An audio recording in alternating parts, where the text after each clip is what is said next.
আরো বল, আরো বল, বল। ঠাকুর, বলতে পারো কি করলে কুষ্ঠের যন্ত্রণা আমায় ত্যাগ করবে? কি বলছিস রে? কি করলে কুষ্ঠের যন্ত্রণা তোকে ত্যাগ করবে? তুই যে গৌর নাম করছিস, ওই গৌরে তোকে কুষ্ঠ থেকে মুক্তি দেবে।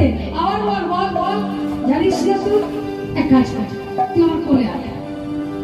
না না ঠাকুর, আমার গায়ে গড়ে তো কুষ্ঠ রক্ত ছড়ছে, এগুলো তোমার গায়ে লেগে যাবে না। দূর পাগল, তুই জানিস না যারা আমার গৌরাঙ্গের নাম করে তারা আমার কে জানিস?